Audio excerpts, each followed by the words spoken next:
Me ha'amen l'shamayfnu, wa Yashai-Ya'oh, gal me nagalatha, wa yael cha yonak lapaneo, wa chasharash ma'aratseh, la ta'ar lo, wa la hadar, wa naraho, wa la mara'a wa nachmatho, nabaza wa chadal eshem, esh mach aboth, wa yedoai chale, wa chamasta panem amano, nabaza, wa la chashabnoho, achan Chalenoho nash, wamach abeno sabalam, wanachno chashabnoho nagoai, macha alaem, wamaina, waho machalal ma pashaino, madacha ma gonotheno, mosa shalomno galeo, wabachaborato narap lano, chal no chatsaan vaeno, es ladaracho paneno, Ya'oh hapke aibo, Avron chalno,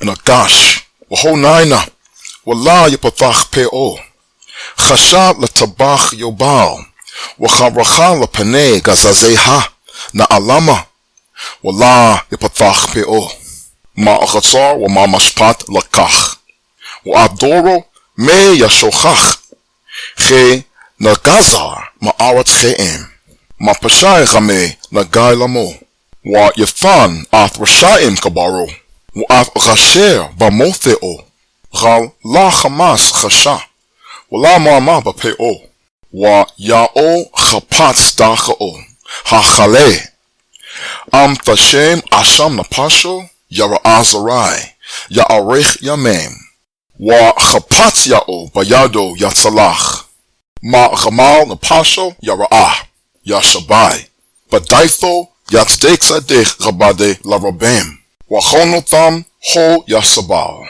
lachan achalak lo barabem, waaf chatzomem yachalak shalal, tachat ashar hayra lamoth napasho, waaf pashaim namana, waho chat rabem nash, wala pashaim yapgeai. Shalom lacham Beit Ya'oh b'madbar. Anache chorash ha'chet rabad Ya'oh ish chatzato ba'aratz marachak ba'orim ba'ei hayam ba'katza hashemem ba'makom ashar kar'athe ad sham Ya'oh kadosh Ya'oh shar'a barocho ma'olam wa garolam aman wa aman. Okay, let's talk today about Yashai-Ya'oh, Isaiah chapter 53. Verse 1. Me ha'amen l'shamayfnu. Who has believed in our report? Wa Yashai-Ya'oh gal me nagalatha. And the arm of Ya'oh, to who has it been revealed? Let's, for the sake of argument, let's assume that the arm of Ya'oh in verse 1 is a single individual. The phrase arm of Ya'oh has already been used by this prophet earlier in chapter 51 verse 9, and there the prophet is clearly talking about not a single person, but rather a group of righteous people belonging to the nation of Ya'oh Shar'al as a whole. Nevertheless, as we continue to read, let's assume that the prophet is now talking about a single righteous man in this 53rd chapter. The question that the prophet is asking in verse 1 implies that the arm of Ya'oh is someone who will not be widely recognized or believed in when he is active on the scene. Let's pause right there to talk about Yashai, the man whom the world calls Jesus, since most people believe this chapter is talking about him. Well, in verse 1, the detail doesn't fit what we know about his life. If you believe the story, Jesus became famous almost immediately. As soon as he began to preach in Galilee, he had attracted a large following. He became a celebrity overnight, so much so that he could just say the words, "Follow me," and men would drop what they were doing and quit their jobs and follow him. By no means was he an obscure figure.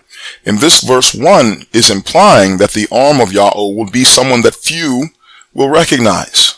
So this verse does not fit with the life of Yashai. Verse 2. وَيَعْيَخَيَونَخْ لَپَنَيْهُ, and he will grow up as a tender plant before him.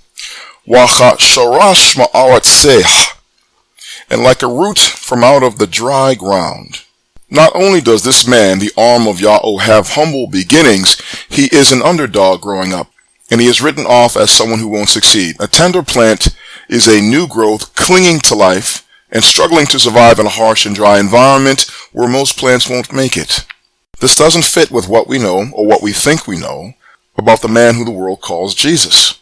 His family may have been poor, but that's about it. We have no record of him growing up and having a hard, difficult time and struggling like a blade of grass would in a dry ground where there's no water. That's not what we have as far as the record is concerned, if you believe he was a historical figure. La ta'ar lo, wa la hadar, wa naraho, wa la mara'ah, wa nachmadho. Not is their form to him, and not is their splendor. And we will see him, and not is their appearance that we will be attracted to him. Either the arm of Ya'oh is physically unattractive, or his character and his demeanor rubs people the wrong way and puts them off. It makes more sense that the latter would be true, and that this verse is not talking about his physical appearance. Either way, this detail does not fit with the man who is commonly called Jesus.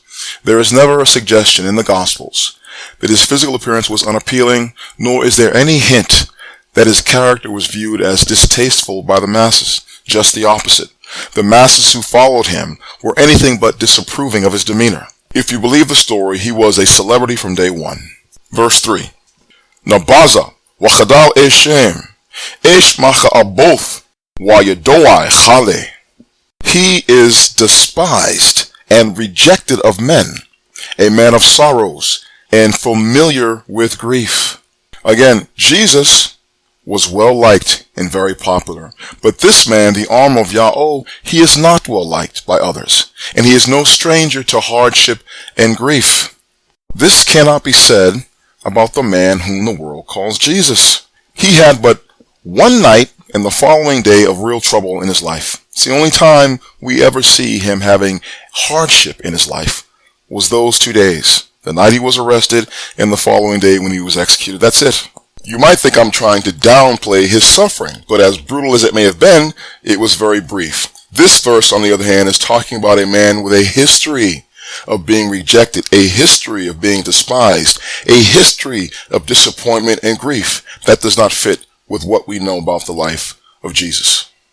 وَخَمَّسْتَرْ پَنَيْ مَمَانَوْ, and like it is hidden is the face from us.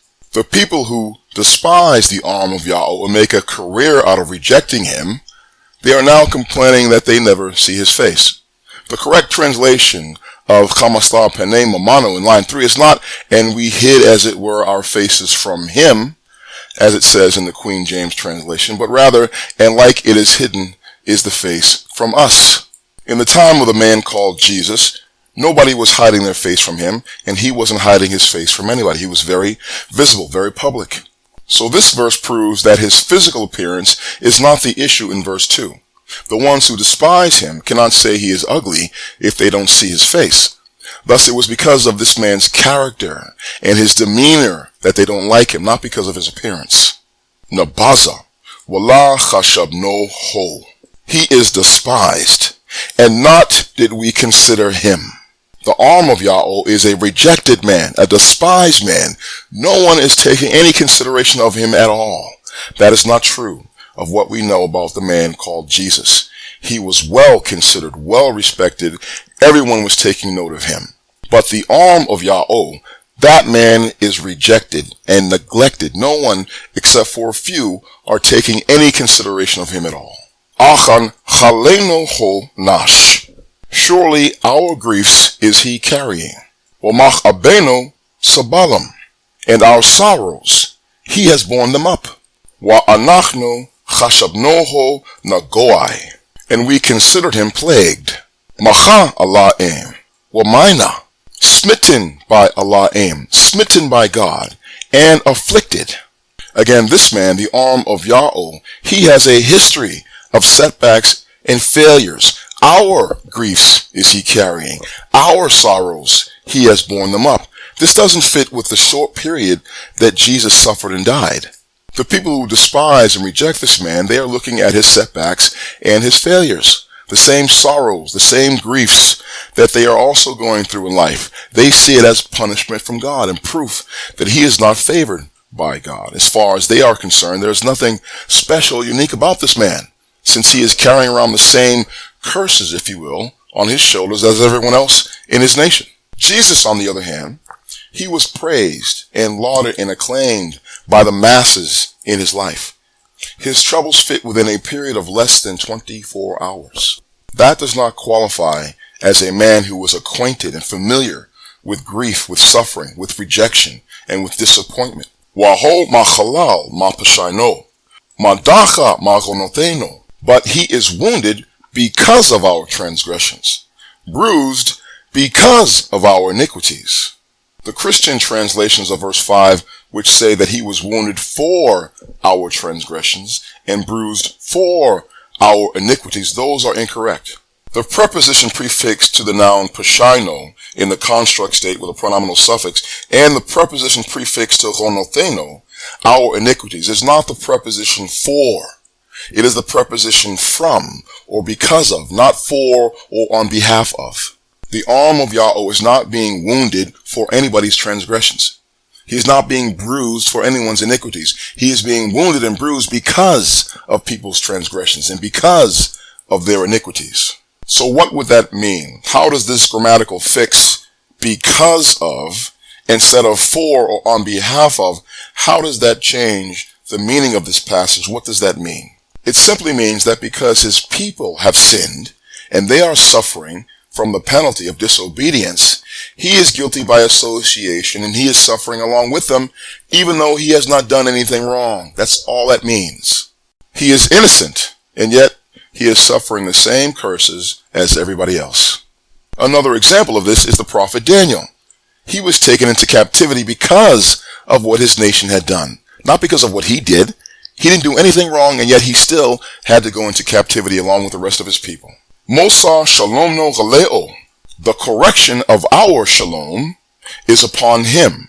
Wabachaborato naraplano. And by his stripes, he was healed for us. The correct translation of the words naraplano is not we are healed. The correct translation is he was healed for us.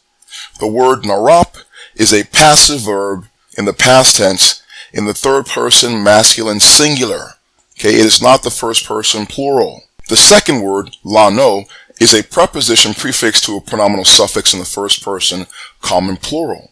For us, on behalf of us. For us meaning for our benefit. This fix in the translation shows that the arm of Ya'oh is not a man who is wounded and bruised in order to save people from their own sins. Rather, he is wounded and bruised because his people are wounded and bruised, it being their fault, but he is being healed by his stripes for their benefit. In other words, every stripe, every hit that this man takes, it heals him. The correction of our shalom, of our peace, it is upon him, because until he is healed by the stripes, until the stripes fully heal him, the nation will have no shalom. The nation will not be healed. Verse 6. Chalno chatza'an ta'eno. All of us, like sheep, we have gone astray. Eish ladaracho paneno. Each man to his way, his own way, we have turned.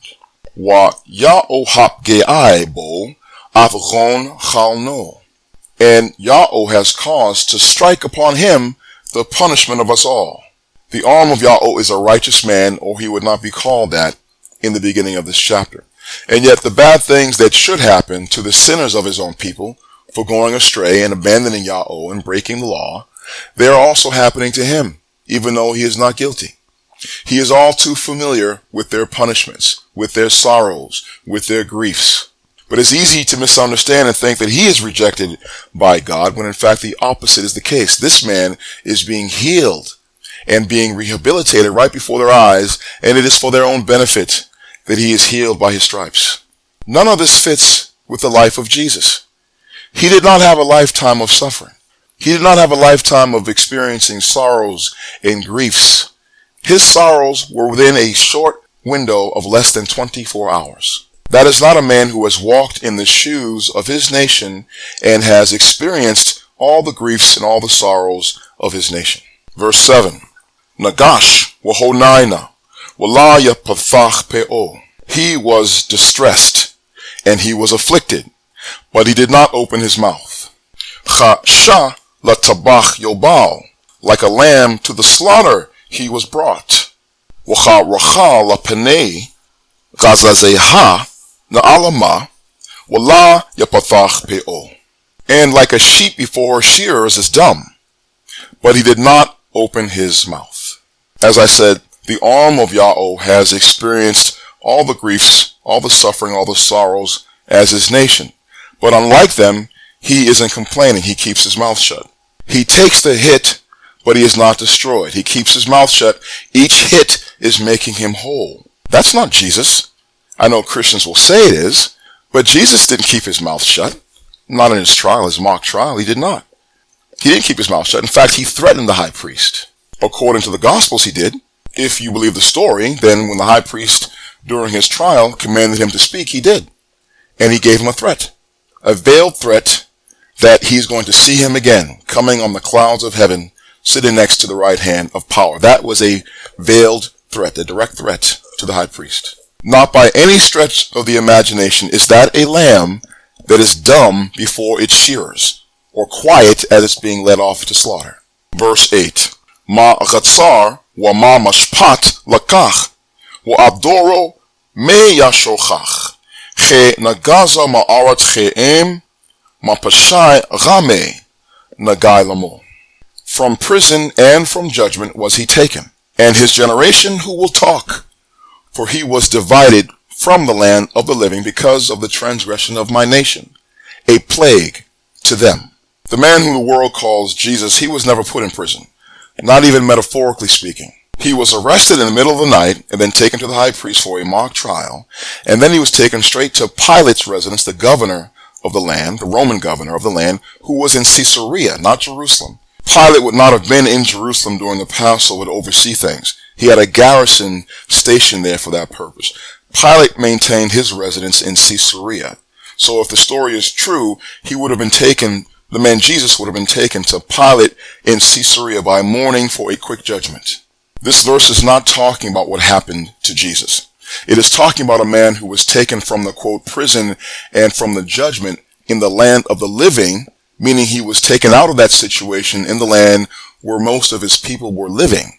He was divided. The word nagazar, the passive verb nagazar, means he was divided and separated from his people, not killed. That's not the word that you would use for someone who's being executed. The arm of Ya'oh was divided and separated from his people because of their transgressions. His own people see him as a target of God's wrath. He's a plague to them, but that's not true. The people of his generation, they won't be talking about him after he has been taken away, after he has been divided and separated from them, because he is no longer there with them. It's not saying he will be cut off and killed. It's saying he will be separated from them, taken away from them. Christians, they want this verse to mean that the arm of Ya'oh is cut off and killed, and that the land of the living means the land where all people live, whereas once he's cut off, he's now unalived and in the land of the dead. But that's not what this verse is saying, and the next verse proves it. Verse 9. Wa yathan ath rasha'im kabaro, and he gave the wicked ones his grave. Wa ath rasher bamotheo, and the rich in his deaths. It does not say he made his grave with the wicked. That's not what it says. It says, he gave the wicked ones his grave. The verb wayathan, and he gave, is followed by af rasha'im, the direct object marker af, followed by rasha'im, the participle in plural, which is the direct object of the verb. He gave the wicked ones kabaro his grave. That's what that verse means. But the next clause is a death blow to Christianity. Wa'af rasher bamotheo, and the rich in his deaths plural. The arm of Ya'oh is a man who has experienced multiple deaths, which means his deaths are figurative and not literal. This verse is not saying that a man died and he was buried in association with the wicked and the rich. It is saying that when he was taken away from his people, when he was divided and separated from them, he left behind the place that would have been his grave. His grave is now in the hands of the wicked and the rich after he left. But he did not die literally. His deaths, plural, were figurative, not literal. Jesus, on the other hand, did not die over and over and over again. Neither did he have multiple figurative deaths. He died literally and just once. And he was buried in a brand new tomb donated by one of his followers. So this verse is not talking about what happened to Jesus. The only way around this is to dismiss the Hebrew text. You have to find another version. You have to use maybe a defective Dead Sea Scroll or the Greek Septuagint, or just act like there is no Hebrew text and just use the Queen James translation. You can't use the Hebrew text though. The Hebrew text, Rabareth as we call it, is talking about a man who had multiple figurative deaths, not a man who had a literal death just once. For no violence had he done, and no deceit is in his mouth. This clause explains why he was divided and separated from his people. He wasn't killed. He was separated from them because he had done no violence, and there was no deceit in his mouth. Verse 10. Wa Ya'oh chapatz dacha'o hachale. And Ya'oh, he was pleased bruising him. He caused grief to me. If you know biblical Hebrew, again, we call it Rabareth. If you know the language, then you know the word chachale in this verse. It must be a causative third person masculine singular verb in the past tense with a pronominal suffix in the first person as the object of that verb, i.e. he caused grief to me, and not he hath put him to grief, as it says in the Queen James Version. Thus, the speaker at this point must be the arm of Ya'oh himself, and this suggests that he is the one speaking of himself in the third person throughout the entire chapter. The prophet Yashai-Ya'oh, Isaiah, is writing on his behalf, channeling his words, his feelings of grief in this chapter. Am Tashem Asham Napasho, when you will make a guilt offering his soul. I want to be very clear here because this word Asham is one where Christians jump upon and seize. That's it, that's Jesus. He is an offering for sin. He died for people's sins. That's not correct. The Asham in the scriptures, in the law, according to Torah 3, the book of Leviticus, chapters 5 through 7, is a sacrifice for unintentional sins involving sacred property or harming others. It requires an unblemished ram plus restitution. You have to add a fifth to the value to the wrong party. So let's be clear and let me repeat that. In an asham offering, there are two parties. There is the wrong party and there is the party making restitution for the wrong. He has to bring an unblemished ram, not a lamb, an unblemished ram, and he has to add a fifth to the value of what was lost to the wronged party. In the context of this chapter, the wrong party is the arm of Ya'oh, because he suffered for things undeservedly. And the one making restitution is Ya'oh, the one who caused the damage, the one who was pleased to bruise him. This is not a man dying for anybody's sins. That's not what this verse is saying at all. All this verse is saying, in a nutshell, is that the hardships and the sorrows that this man has had to endure in his life, things he never complained about, nor abandoned Ya'oh for, despite all of it, because of the way in which he carried these things, it makes him special in the eyes of Ya'oh. And Ya'oh, the one who caused them, the one who caused the damage, is going to repay him handsomely. And the next clause tells you what that repayment is going to look like. Am Tashem Asham Napasho, Yara Azarai, Ya'arech Yamem, Wachapatz Ya'oh bayado yatzalach. When you will make a guilt offering his soul, he will see seed. He will lengthen his days, and the pleasure of Ya'oh will prosper in his hand. The restitution in this case is that the arm of Ya'oh is going to have lots of children. He will see seed, and he will live a long, long life, great longevity, and have great success. Ya'oh will make him successful and prosperous. None of this fits with what we know about the life of Jesus, none of it. But I know whose life it does fit. And it's up to you, the reader, to find out who that is. You have to find out who is the arm of Ya'oh, because verse 1 tells you that he is someone that will not be widely recognized. He will not be someone that everyone believes in. He will not be popular. He certainly will not be someone who the world worships as God. Only a few people will recognize him. Verse 11. Ma'gamal napasho yara'ah Yashai-Ya'oh. From out of the travail of his soul, he will see. He will be satisfied. But Daitho yatzdek sadek rabade larabem. By his knowledge will my righteous servant justify many. Wahonotham ho yasabal. And their punishments he will carry away.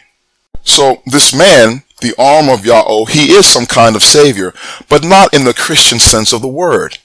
The sufferings in life that this man has experienced and how he handled them, it has made him knowledgeable.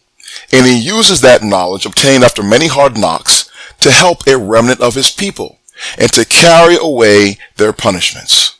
This is not a man who was dying in order to save people from their sins. That's blasphemy.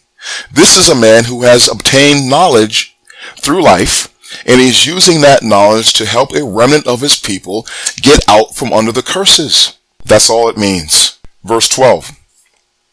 Lachan achalak lo barabem. Therefore I will portion to him with many things. It is not, as the Queen James says, I will divide him a portion with the great. That's not what it says. Wa'af ratzomem yachalak shalal. And with the strong ones will he divide up the spoil. Spoils are what a conqueror receives after defeating an enemy. To the victor go the spoils. They are the wealth and resources of the defeated enemy.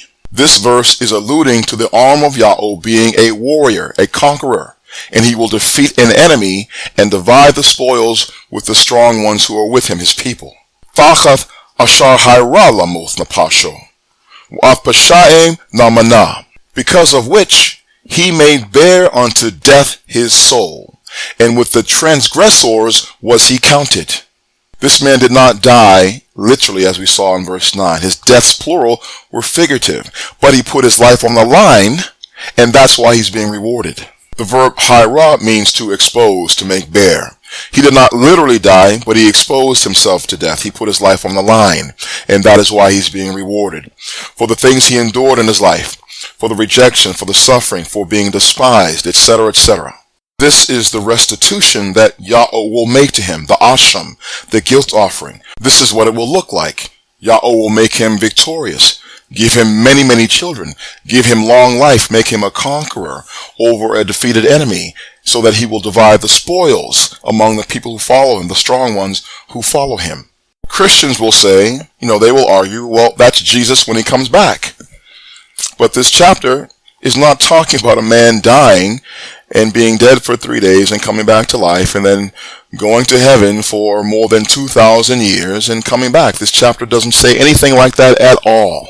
If you try to make this chapter a chapter about Jesus, it's like you are trying to fit a square peg into a round hole. It doesn't fit. This chapter is about a man who has experienced hardships throughout his life from the time he was born. It's not talking about a man who only had a few hours of trouble, great trouble at the end of his life. Wahochat rabem nash. And the sin of many he carried away. Another phrase that Christians will seize upon. That's Jesus. But this man is not dying for anyone's sins. He's using his knowledge to help people get out from under the curses. That's how he carries their sins away, not by dying. Wala pashaim yapge'ai. And the wicked ones he will attack. The Queen James says, and he made intercession for the transgressors. That's not correct. The verb pagai means to meet, to encounter, to light upon, to strike upon, i.e. to attack. In the context of this verse, where a war is being alluded to with the word shalal, spoils, it must mean that he attacks the enemy. He meets the enemy and attacks them. The correct translation is he will attack the wicked ones, because the arm of Ya'oh is a man of war. Let me conclude by saying that although I have definitely proved that this chapter, Yashai-Ya'oh 53, Isaiah 53, is definitely not talking about Jesus Christ, and anyone who thinks they can debate me and debunk me is welcome to try. It will be their funeral, but they're welcome to try. I don't reject that the man existed. He is attested in the Roman histories by Tacitus, and he's also attested in the book of Josephus, although the passage in there and the works of Josephus have been altered by Christians. I believe Josephus did mention him. I just reject the Greek New Testament. The Gospels, those books are blasphemous. They turn our brother into Almighty God, an idol of worship, and so those books must be rejected. But I do believe he existed. It's just that those books were written by people who didn't know him, never heard him speak, never sat down and had dinner with him. Those books twist and corrupt the story about him, so they don't tell the truth. If you want to get to the truth, you have to go as far back to the source as you can, and that would be the Hebrew Matthew. That would be the place to start, even though that hasn't come down to us perfect and pristine either. That has also been altered and edited by people with access to grind. But if you want to get as close to the truth as possible, that's where you have to start. But I will save that discussion for another video.